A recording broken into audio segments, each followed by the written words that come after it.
Have you ever wanted to install a new door handle to give your house a different look, but weren't quite sure how to do it? You're in the right place. Today I'm going to take you through the process of measuring your door to make sure that you get an appropriate door handle, and then how to actually install that handle. Welcome to Learn from Dad. I'm James. We're in my own home today where I am in between my house and my garage. I had to remove my door handle to use it in a different location when I replaced an exterior door in my house earlier this week. And so it's time to install a new key-coded locked security handle. So let me take you through that process. The first most important thing is getting a door handle that's going to fit as a replacement. And doing so, you need to take several different measurements after removing your existing door handle, even if temporarily, to make sure that that replacement you bought is going to fit in that spot. The four key measurements that you need to understand are the door width, the bore, the back set, and the cross bore size. First, let's measure the door width. In my situation, I'm a 1 3/4 inch door width, which is a very common width that's going to fit most handles. The second thing we're going to measure when we're on this side is the cross bore. So the cross bore diameter in this case is a 1 inch cross bore. And again, that is a very common cross bore width. The third measurement we're going to take is the actual bore size. The bore of the door, in my case, is 2 1/8 of an inch from edge of the opening to edge of the opening, the diameter of the bore. And the last measurement you need to understand is the back set, which is the edge of the door to the center line of the bore, which I put a little mark here. As we take and measure mine, we can see that we're at 2 3/8 of an inch. So when you go to select your new handle, make sure you know those measurements. On the package, it will often say some of those measurements, if not all. In this particular instance, I knew this was going to fit because I already had the same one in this door previously that I stole and used it elsewhere. On this particular package, the only measurement it gives straight away is the door width, which is 1 3/8 to 1 3/4 doors. So if I wanted to understand what back set, what bore size, etc. this would fit, I'd have to do a little more research from Kwikset, who makes this, or from one of the suppliers to understand that better. Before we move on to the installation, a brief comment. If you like this content, please hit the like button and subscribe. It is the main way that you can help support this channel. Drop some comments down below if you have any questions or comments. I'd like to hear from you, particularly what you'd like to see next. Also, some of the products and tools I'm using, I'll drop Amazon affiliate links in the description in case you want to check those out. Let's jump over to the installation. Assuming you're just doing a replacement of a door handle, the tools you need to do that job are very simple.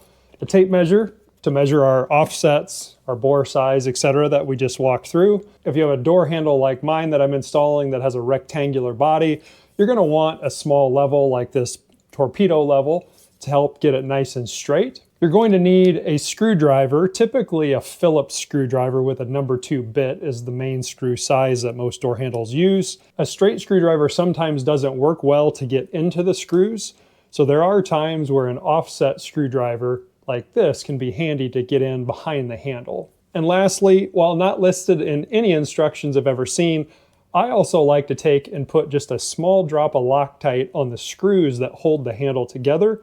And that prevents those screws from walking out as people constantly flex on that handle, and that handle has a tendency to move. They'll loosen up over time. This will help to prevent that. As you start to unbox your door handle, do not throw out the instructions. Open them up and take a look. All these handles have little quirks to them as far as how they install, although 95% they all install the same. The last time we put one of these in, I told my son Wyatt, we don't need those, and I threw them off to the side like a confident man, and we got most of the way through, and I was struggling to get one of the door handles on, and I had to go dig the instructions out of the trash, and he still makes fun of me to this day. Now, the main pieces that are going to be in every single door handle kit is going to be the latch assembly, which may or may not have this faceplate on it. It may instead have this piece on the end. Those are interchangeable depending on the style of door you have. You're also going to have the strike plate, which is what the latch assembly actually glides into and makes the door secure. You're going to have your interior and exterior halves of the handle, which may or may not have the handle actually installed. Many times the handles are installed after the fact, so you can put these halves on the door, install the screws without conflict, and then slide the handles on. Lastly, you're going to have the spindle, or cross drive as many might call it. So the way a door handle actually works is that spindle passes through the latch, and as that spindle rotates, that's what makes the latch release from the strike plate. The first piece we're going to install is the actual latch mechanism, which will sit in through the end of the door, through that crossbar. Now in this case, you notice that it doesn't actually seat all the way. I wanted to show this in particular because many of these latch assemblies are set up for different depths of back sets. So here you can see this back set is currently set on 2 3/4. So I'm going to grab these pins and pull them down and slide this whole assembly over, and you see that it just shortened it. Now when I install this in the door, it's going to be not only at a flush face on the edge of the door, but the center of the spindle is going to be aligned with the center of the bore. As you install the latch assembly, you have a decision to make on which orientation do I place it, like this or like this. And always remember that as the door closes, what you're trying to do is get the bevel on that latch to glide up the bevel of the strike plate and mate. So always make sure that the beveled surface is facing the jamb of the door that it's going to close into. So we'll get our 2 screws installed. I like using ratcheting screwdrivers. This one happens to be by Klein Tools. When you install these screws, it's really important that you don't put them in too aggressively and strip the holes out. Otherwise, you're going to have to be putting wood filler in the door, re-drilling them. So you just want them so that latch is snug. When it's installed properly, in my case, it's got a recessed space for this plate. Yours may have just the bore assembly. Like I mentioned, you take the plate off the latch and you put the bore assembly, and you'll have to pound that in with a block of wood and a hammer to get it to set right. The next piece we're going to install is the strike plate on the door jamb. Now, I've had multiple different door handles in here before, so there's already holes that are pre-drilled. You can see that this center bore is actually not taken out very far. I honestly should probably chisel some more of this out so that the latch seats fully into the strike plate. Some people have a tendency to want to move this in the door, and what they're trying to do is get that latch to secure in here and make sure that the door is tight and pulled up against the seals. And some doors actually have an ability to shift this in and out using some sliding mechanisms. But what's also often missed is this little piece right here. The intention of that and why it's slotted is if your door is not securing all the way in with the latch, you can put a slotted screwdriver in here and bend this tab outward just a little bit. And what that does is as the door comes in and the latch seats, this metal tab in here keeps the latch pressed forward and will help to secure the door against those door seals. The next step is going to be to put our handle assemblies on here, but I did want to show how the latch in this case, because of the beveled face, hits the strike plate and then falls into the strike plate. Now this door, when it was installed, there's a fairly large amount of gap here. I wish this was closed. I just have never messed with making some adjustments. Many times I try to not close the door before I have the handles installed because now the door is latched. If you get in this situation, you simply take the spindle by hand and you can sometimes have to push in on the door slightly.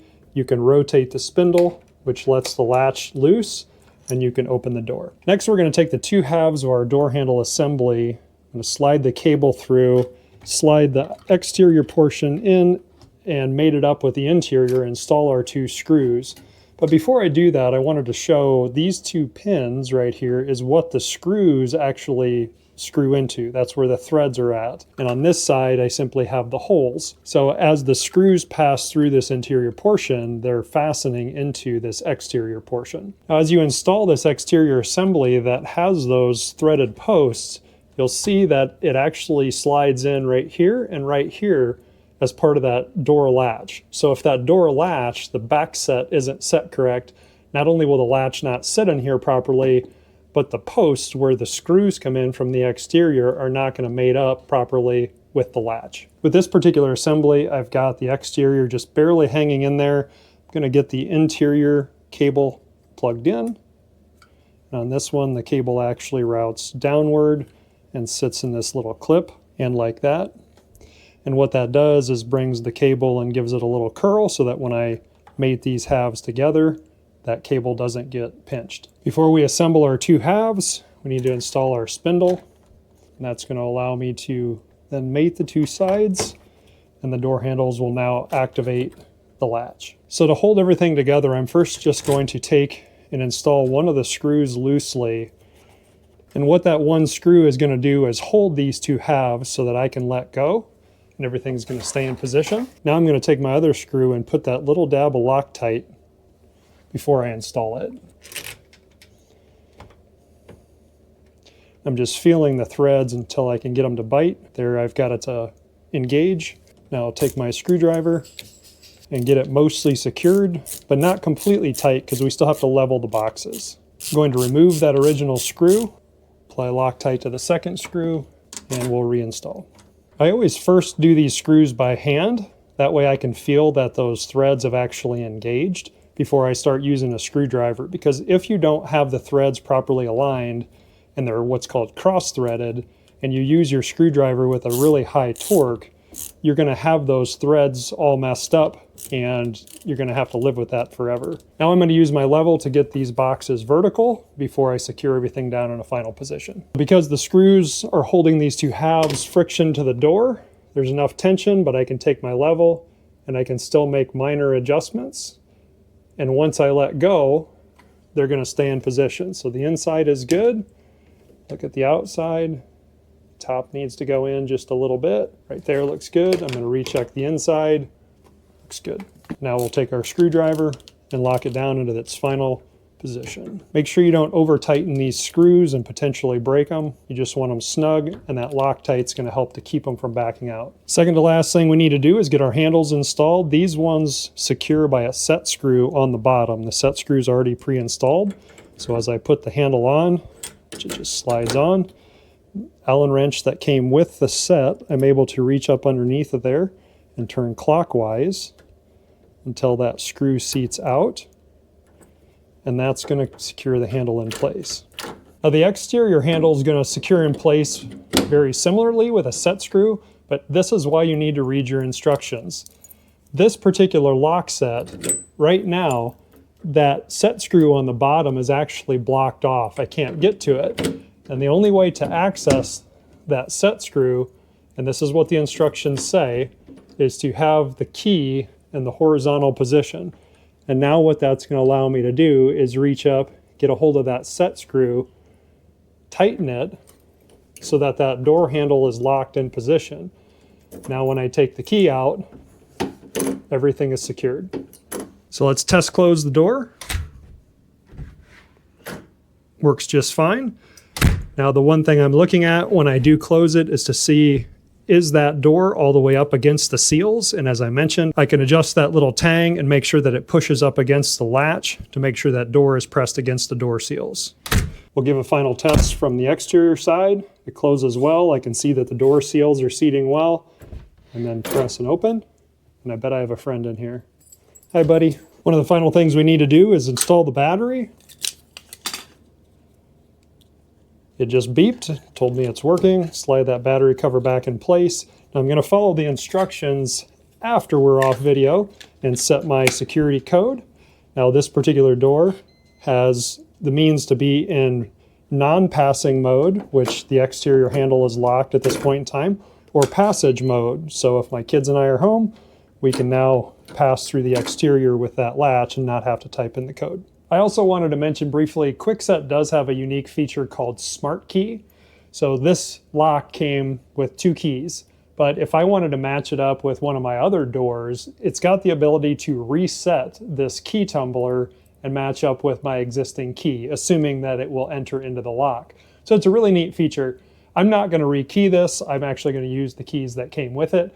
I will put a link in the description to the Smart Key video from Kwikset where they show you how to do it, as well as troubleshooting I noticed in my instruction manual. Changing a door handle is an easy DIY project. Just remember to check all your measurements, read the instructions. They all have their own little quirks. Follow along in a video like this and you can be successful. So thanks for watching. Check out some of my other videos I've got over here. Lots of different content about house, shop, garage, car, electrical, you name it, all kinds of learning. I'm James with Learn from Dad. Stay curious, friends.